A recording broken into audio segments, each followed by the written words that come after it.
नमस्कार, मी पंजाब डॉक्टर. शेतकऱ्याला सांगू इच्छितो, शेतकऱ्यांना पाऊस काय येणार नाही, उलट थंडीमध्ये वाढ होत जाणार आहे, म्हणून काही चिंता करायची गरज नाही. म्हणून आता विशेष म्हणजे थंडीमध्येच वाढ होत जाणार आहे, म्हणून खास करून शेतकऱ्यासाठी अंदाज देत आहे.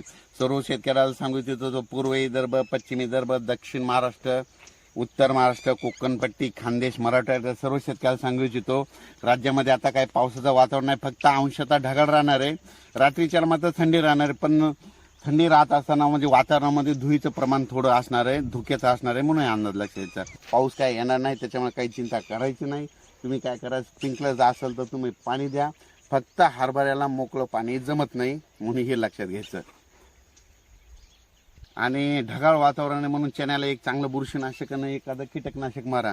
आणि हे बघा, हे शेतामध्ये काय केलं, उभं पेरलेलं आहे आणि आडवे तास सुद्धा ना इतकं दाट पेरलेलं आहे. म्हणजे हरभरा इतकं दाट असं तुम्हाला सांगतो, पूर्वज म्हणजे पहिले की वर प्लेट जर फेकली तर अशी वर तरंगा बघू शकता किती दाट आहे. म्हणजे इतकं दाट हरभरा पेरलं आहे. आणि कम्प्लीट हे 16 दिवसाचा प्लॉट आहे, 23 ऑक्टोबरचा आहे. आणि सर्व शेतकऱ्याला सांगतो की ढगाळ वातावरण राहणारे, पाऊस काय येणार नाही, म्हणून हा देखील अंदाज सर्व शेतकऱ्यांनी लक्षात द्यायचा. लगेच तो आणखीन 2 दिवसांनी परत दररोज 2-2 दिवसाला अपडेट दिल्यात येईल. धन्यवाद.